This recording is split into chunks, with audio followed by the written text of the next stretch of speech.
We get it that you think that this reality is real, and we're not quibbling. We just want you to know that the real reality is the vibrational reality that always precedes the manifestation. And if you can just hear us when we say to you that your emotions are not about your observation of the reality that has already taken shape and form. Your emotions are about the reality that is in the vibrational sphere that you are moving toward. In other words, what you feel is about this vibrational reality and your relationship to it. That was big. Did you get that? We have not said that clearly before. So here, we'll say it again. Your emotions, every one of them, are about this vibrational reality. How you feel is about this vibrational reality and your right now, in the moment, thought process relative to it. So now we'll say it in another strong way. If your life in this body had not caused you to move to a new place vibrationally, and if the larger part of you had not already taken it as the new and improved you and become it present tense, you would never feel negative emotion. So negative emotion means every single time you've expanded to something that you're disallowing with your current active thought. So think about what that means. If you are paying your bills and feeling discouraged, that discouragement is based upon what you are calling reality. We say, no, that isn't it. That discouragement is not because of your current reality. It's because of your depriving yourself of your vibrational reality. You see, we know as physical beings, you've been using words like faith and hope for a while, a long while. And we want you to understand that what the true accomplishment that a feeling of faith or hope will give you is it causes you to distract yourself from beating the drum of what is, and it puts you in a suspension that allows what is already amassed vibrationally to manifest physically. And if you don't allow that release of resistance, it can't manifest. We get it that you can't look at a situation and really define it differently than it is. There's too much fact, too much evidence, too many others focused upon it and pointing at it in the same way. We get that. But we want you to withdraw your attention from the evidence that is holding you in the evidence. We want you to stop holding yourself in the evidence that is less than you want and allow yourself to flow freely into the vibration, and we promise you the evidence will follow. Everything that you want is in this vortex of creation. Now, we've spoken it vibrationally, which is a little less comfortable for you to hear. Now we're going to break it down and give you the same seminar that we just gave you in physical terms. You can't focus on what you don't want and get what you do want at the same time. It's one or the other. And whatever you're focused upon, you're practicing the vibration of, and it's becoming very vivid in your vibration, and law of attraction is giving you what you think about, whether you want it or not. When you think about what you don't want, or even better stated, when you think of less than what you do want, you won't feel as good as you can feel. When you think about what you want, even if it hasn't manifested, you'll feel great. Everything that everyone wants is because you think you will feel better when you get it. And so what we're suggesting is that you feel better even before you get it in terms of manifestation, that you go for the feeling, which is the reason you're asking for it anyway. And when you go for the feeling and accomplish the feeling and maintain the feeling and practice the feeling and get in the vortex and be in the vortex and stay in the vortex and sustain your vibration in the vortex and practice the vibration of the vortex until you are chronically someone who's in the vortex, each and everything that you've ever asked for must come into full manifestation view for you, where everyone you know who is anywhere nearby can see it and hear it and smell it and taste it and touch it. And then they will say to you, hey, how'd you do that? And you will say, I stopped worrying about the absence of it and started feeling the vibrational presence of it, and I tuned myself to the vibration of it, and then it just showed up. That's how it works. We're eager to talk with you about anything that matters to you. Nothing is off limits. There is not one thing that you are doing that we want you to do differently. We do not want to guide your desires or your requests, because we so understand the balance of your environment, and we so trust that your sifting and synthesizing of life is causing you to create magnificently, just as you knew you would. And we have the privilege of standing in your vortex, in this vibrational realm, feeling the fullness of all that you have become, with such appreciation of your expansion, not just your expansion, your reason for our expansion. And we do as we told you we would do. We hold steady to the vibration of who you really are, incessantly, eternally calling you forward toward it. And when you click in, whether you just slip in because you have the good fortune of watching a little girl bouncing around the campground, or whether you slip in because you deliberately felt your way in, you reached for the best feeling thoughts you could find. Inside this vortex is who you eternally are, and where you ultimately will return. We just don't think you should have to croak to get in the vortex.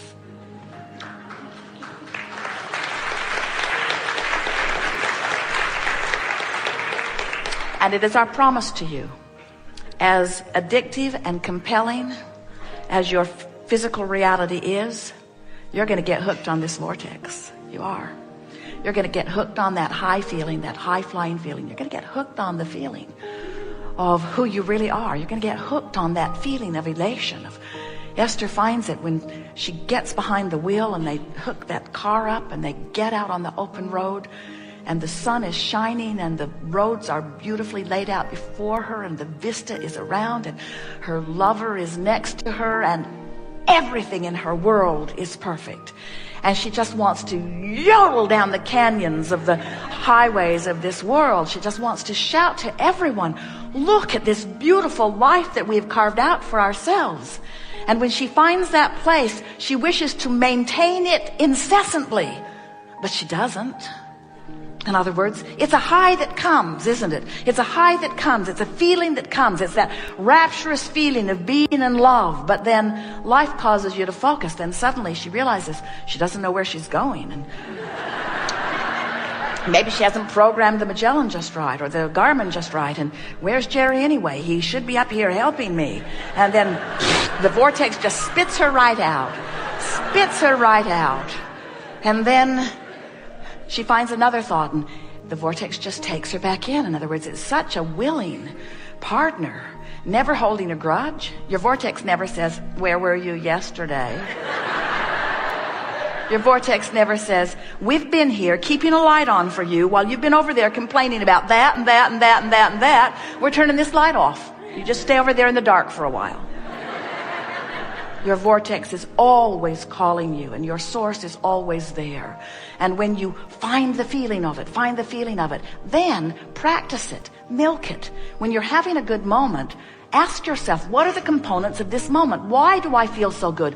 What's so lovely about this? And describe it. Use your words. Use your emotional words, but begin to practice the conversation. Affirm from inside the vortex. In fact, affirm constantly and do it all from inside the vortex. And never ever affirm from outside the vortex. When you affirm from outside the vortex, you practice the outside the vortex vibration. When you affirm from inside the vortex, you practice the inside the vortex vibration. So, what do you want to talk about? Some things.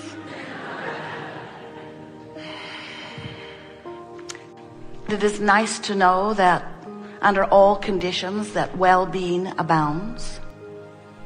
We are eager to talk with you about the laws of the universe and how they affect you.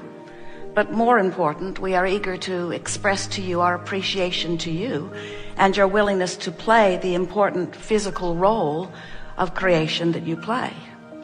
You are source energy beings, and you are expressing here in this physical body at the same time that you are source energy beings.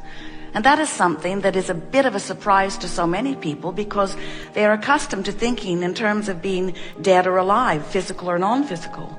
They're accustomed to thinking about being non-physically focused or physically focused. So much so that often when we are interacting with you, you ask us, well, Abraham, why aren't you physical? As if we are not, as extensions of that which you are. You want to know when you will be non-physical, and we say, always.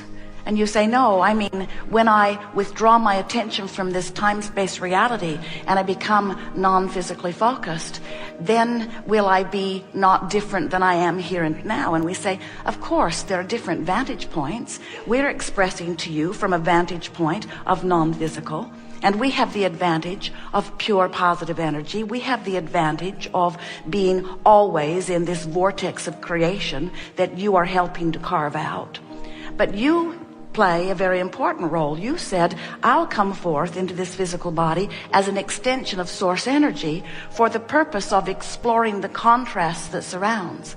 And as I explore the contrast, you said, before you made your trip from non-physical to physical, you said, as I explore the contrast, I know that it will serve me in a very powerful way, because from the contrast, you said this, I in my physical form will be able to focus clearly from my selfish perspective that which I think would be an improvement from where I stand. And when you realized that you would do that, you also realized that when in your physical body, by knowing what you don't want and therefore knowing more clearly what you do want, you knew that when you know what you don't want and therefore know more clearly what you do want, you knew that you would then send off a rocket of desire, a vibrational request that the non-physical part of you receives in the same way that you are vibrationally connected to something not known. Many of you are connected to something that you don't know, in the sense that you can't see it, you can't hear it, you can't smell it, you can't taste it, you can't touch it. It's non-physical. So you're not very good at translating what's non-physical through your physical senses. In other words, you suspect there might be something there. You look around your planet and you see all of this magnificence. You see your planet spinning in perfect proximity to other planets, and you have an inkling, you're very wise and deductive in that way, that there must be something bigger going on than what you can see, hear, and experience with your physical senses. As wise as you are, you haven't managed to scrape enough dirt together to launch another Earth into orbit. In other words, you know that there is a bigger picture, but you can't see it. You can't translate it through your physical translators. But we want you to know that there is this non-physical world that existed before you came into this body, and that is expanding as a result of you being in this body. And here's how it works. From your non-physical perspective, you set forth the intention to be here in this body.